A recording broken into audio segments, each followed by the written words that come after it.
Primeiro é importante dizer para a galera que não se sacode uma árvore e cai um cara pronto lá de cima. Infelizmente, muita gente pensa que é assim. Isso no mundo do empreendedorismo, no mundo dos mega empresários, no mundo da música, nós temos o hábito de acreditar que vai sacudir e vai cair um cara pronto. Com o Rick não foi diferente. Aquele vídeo que explodiu o mundo afora é resultado do que eu fiz antes dele, né? E esse antes dele foi bem pesado. Começou lá em Pitangui, interior de Minas Gerais, eu sou mineiro. Apesar de que muita gente acha que eu nasci no Rio, mas não nasci, nasci em Minas. E no caos da miséria, caos mesmo. Quando eu falo caos, falo com muito orgulho. Que eu costumo brincar que existe a classe A, B, C, D, E e depois o lugar que eu nasci. É bem caos da miséria. Não tinha muito emprego, muitas possibilidades de girar sua própria engrenagem, de ganhar seu próprio dinheiro em Pitangui. Então meu pai teve que começar a migrar de cidade em cidade para buscar algum tipo de serviço para fazer. Meu pai também um cara que estudou o básico do básico, porque teve que abandonar também para ajudar em casa, assim como aconteceu comigo. E começou a migrar de cidade em cidade para trabalhar fazendo carvão, lá em Minas Gerais mesmo. E aí uma dessas viagens, eu já com meus 7 anos de idade, a minha mãe sofre derrame cerebral em uma carvoeira, sem acesso nem sequer à energia elétrica. Meu pai, no desespero lá do marido, vendo a esposa se perder ali, com 5 filhos dentro de casa, o mais velho tinha 11 anos de idade. O meu pai pega a minha mãe, arruma alguém, coloca a minha mãe dentro de uma boleia de um caminhão e leva para Campina Verde, em uma das cidades de Minas. Chega em Campina Verde, os médicos olham para minha mãe e falam, não tem como nem tocar. Dificilmente ela vai sobreviver, mas pode levar para Uberlândia, que já era uma cidade que tinha um hospital das clínicas, que tinha um pouco mais de estrutura para receber um quadro daquele. Só que foram horas de viagem, da Carvoeira a Campina Verde algumas horas, de Campina Verde a Uberlândia algumas horas. Aí quando chega em Uberlândia, o médico olha para minha mãe, chama meu pai e fala, olha, pode chamar os filhos para ver a mãe pela última vez, porque humanamente falando a medicina não consegue contribuir com muita coisa aqui, é mesmo esperar o coração parar de bater, porque o sangue derramou muito na cabeça por muitas horas, então não dá para fazer muita coisa. E ali começa a história de sucesso de Rick Chester, porque meu pai, apesar de ser um pedreiro, um cara que estudou pouquíssimo, ele teve uma percepção de chamar, não permitiu que os filhos entrassem para ver a mãe, mas ele saiu para conversar com os filhos. Aí meu pai vira para esses filhos e fala, olha, nós precisamos fazer a nossa primeira reunião de empresa. E aí eu falei, como assim, pai, reunião de empresa? Eu sempre fui um cara muito curioso, né? Ele falou, apesar de estarmos no caos da miséria, o comportamento aqui precisa ser empresarial. Então, se por um lado nós não temos muita coisa, por outro lado nós temos uns aos outros. E ter uns aos outros é muito mais importante do que ter muita coisa. Principalmente quando se refere a dividir a dor e multiplicar a felicidade, que é uma dor dividida, ela é só uma parte da dor para cada um. Sim. A felicidade, quando ela se encontra no abraço, ela é 2 vezes mais felicidade para cada um. E aí meu pai falou, quem está falando é o líder de vocês, meu pai falando, a outra líder está na cama, segundo a medicina, ela não passa, e vocês são os liderados dessa empresa. E o líder está comunicando aos liderados que eu vou precisar contar com vocês caso a outra líder não consiga passar. Eu posso contar com vocês? Era muito forte o que meu pai estava falando, no leito de perder uma esposa. Todos os irmãos falaram, pode. Ou seja, o líder tinha um liderado do lado dele em um momento de dor, que é difícil pra caramba. Isso mostra que o líder pode sentir dor sim. Aí meu pai sentiu que estava com a equipe nas mãos, entrou e falou com o médico, olha, se a única opção que tem é fazer a cirurgia, para tentar, vamos tentar. Ele falou, você vai trazer os filhos? Ele falou, não, já conversei com eles.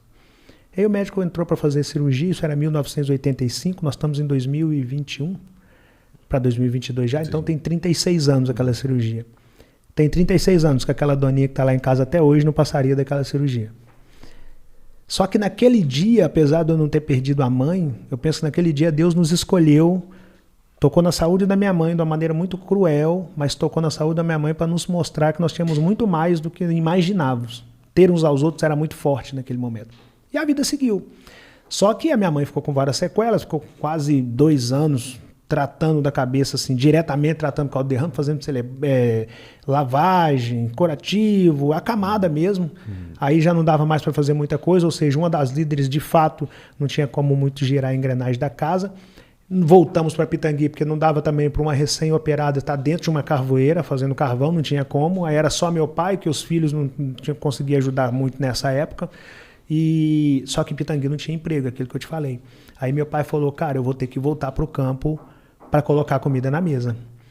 E aí ele chamou a equipe novamente e falou, nós precisamos fazer a nossa segunda reunião de equipe. Aí eu pensei, pô, esse negócio de equipe é interessante. Segunda vez que meu pai fala disso. E aí meu pai fala o seguinte, Pitangui não tem emprego, eu vou ter que ir para a estrada, só que o derrame cerebral da sua mãe me permitiu imaginar que a qualquer momento pode faltar o líder. Então a minha missão não é mais apenas colocar comida na mesa. A minha missão é formar sucessores. Porque pode acontecer de eu tentar agora numa viagem dessa e não conseguir voltar. E como a mãe de vocês está acamada, a minha preocupação agora é, se o líder faltar e a líder faltar, qual dos liderados está preparado para assumir a empresa? Então a minha missão passa a ser, para além de cuidar de vocês, alimentando, etc, etc, eu preciso cuidar na ideia de formar líder. Estou indo viajar para trazer comida para casa. Caso eu não volte, guarde essas 5 coisas que eu vou falar com vocês. A primeira, identifique o principal dom de vocês e depois passe o restante dos dias na terra lapidando isso. A segunda, o conhecimento praticado transforma qualquer pessoa comum em uma mente extraordinária. E essa mente extraordinária consegue alcançar qualquer resultado extraordinário. A terceira, não cobre da terra santa aquilo que você não semeou nela. A vida é a lei da semeadura. Se não plantou, não cultivou, não reclame do seu resultado. Se plantou, cultivou, mas abandonou o cultivo ou abandonou o plantio, não reclame do seu resultado. Você só vai colher daquilo que você plantou e cultivou. A quarta coisa, joga em equipe. Sempre, joga em equipe. Estuda em venda, tudo é venda o tempo todo. A quinta coisa, caso eu não volte, cuide da líder enquanto vida ela estiver. E se porventura ela não suportar, o mais preparado de vocês, assumam a equipe. Cara, era muito forte para um pedreiro, que também tinha o primário, tá falando para 5 crianças praticamente, com a mãe acamada. Sim. E aí meu pai foi viajar. E eu fiquei pensando, o que será esse negócio de identificar dom? Pô, uma criança, né, cara? Esse negócio de lei da semeadura, que a Emília falou, a vida é a lei da semeadura. Eu falei, o que é semeadura? Como assim o conhecimento transforma? Eu era curioso, eu ficava me perguntando essas coisas. E aí um dia eu fui para a escola pública, né? E eu era o ralé da escola que eu estudava. Aí chego lá na escola, os garotos começam a falar que carne era gostoso. E eu não tinha comido carne até 7 anos de idade. Eu, de fato, nasci no caos do caos da miséria. A gente comia o básico do básico só para forrar estômago mesmo, para não ficar com fome. Aí eu entro na rodinha dos amigos de escola e falo, o que é carne? Aí eles riram de mim. Foi a primeira vez que riram de mim na minha vida. Aquilo foi muito marcante para mim, né? Aí eu guardei aquilo, fui para casa e cheguei lá, minha líder deitada, minha mãe, que eu chamo minha líder, cabeça toda enfaixada. Eu falei, mãe, o que é carne? Ela também deu uma risada. Eu falei, mãe, não é possível, porque até minha mãe vai rir de mim. Eu falei, por que a senhora tá rindo? Ela falou, meu filho, esquece isso. Eu falei, não, mãe, não vou esquecer não, os meninos riram de mim lá na escola, eu não vou esquecer. Ela falou, deixa eu te contar, carne é isso, isso e isso. E foi me contar, a carne de se comer, né? Para além da nossa, é claro. Mas não é pra gente não, meu filho. Isso aí é para outra classe, esquece isso. Eu falei, não, mas não vou esquecer. Como é que eu faço? O que eu tenho que fazer para comer carne todo dia? Ela vira para mim e falou, bom, para comer carne todo dia você tem que ter dinheiro. Para ter dinheiro você tem que trabalhar. Só que você tem 7 anos de idade, ninguém vai te empregar. Eu falei, peraí, mãe. Então a senhora está me falando que se eu começar a trabalhar e eu chegar no dinheiro, eu posso fazer o que eu quiser com o dinheiro, inclusive comprar carne. Ela falou, filho, mas não é tão simples assim não. Eu falei, não, mãe, tá tranquilo. Eu vou trabalhar. Aí ela deu mais uma risadinha, eu falei, a senhora tá rindo de mim novamente, eu vou guardar isso. Aí saí de pé da minha mãe e sentei lá na calçada e tô lá observando. Pensando, como é que eu vou trabalhar, né? Fazer o quê? De fato a minha mãe tá certa, ninguém vai me empregar. Só que aí passa um cara vendendo verdura. Um verdureiro. A verdura num carrinho de mão. E para na porta de uma casa e oferece verdura para uma senhorinha chamada Dona Conceição.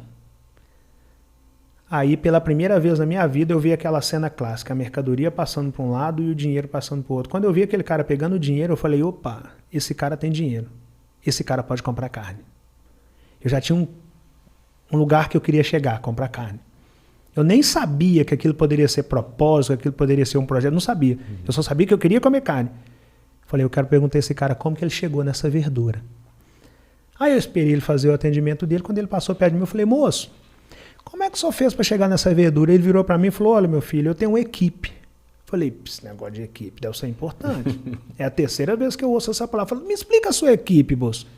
Ele falou, bom, eu tenho um financeiro, que é quem compra a semente, eu tenho uma pessoa que planta, depois da pessoa que planta eu tenho uma que cultiva, e depois eu tenho uma pessoa que colhe, e eu sou o cara que vende. Quando ele falou eu sou o cara que vende, Falei, não, então eu quero ser o cara que vende. Porque na minha mente, o cara que vende era o cara que pegava no dinheiro. E o cara que pegava no dinheiro era o cara que podia comprar carne.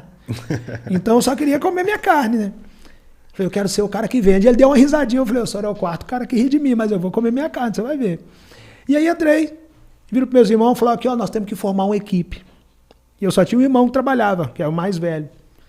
E meu pai nos ensinou aquela ideia que eu falei no início, de que se por um lado não tínhamos muita coisa, por outro lado nós tínhamos uns aos outros. Então, por mais surto que fosse a ideia de eu falar que nós precisamos formar uma equipe, eles já tinham escutado a palavra equipe do meu pai, do nosso líder, então já não era novidade para eles aquela palavra e também não era um surto eu estar falando aquilo, sendo filho de quem nós éramos. Nós somos, na verdade.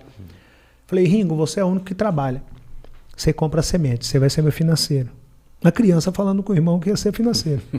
Você, Cláudio, vai plantar. Você, Dila, vai cultivar. Você, Romenigo, vai colher. E eu vou ser o cara que vende. Aí plantamos uma horta. Aí no outro dia amanheceu, eu fui lá, cadê o alface? Falei, não entendendo. O cara falou que era só plantar. Aí voltei no outro dia, cadê o alface? Voltei no outro, cadê uma semana depois, cadê o alface? Essa parte meu pai não me contou, nem o cara da verdura me contou. Não nasce alface da noite pro dia. Existe um negócio chamado percurso natural das coisas acontecer. E aí você tem que ser paciente com o processo. Eu comecei a regrar todo dia e esperar. E ali eu não sabia, mas eu começava a desenvolver o controle emocional de esperar o tempo necessário para que as coisas naturalmente acontecessem, desde que eu não tivesse abandonado o que eu tinha plantado e não tivesse deixado de cultivar aquilo que eu tinha plantado, para que eu pudesse colher quando aquilo crescesse de maneira saudável.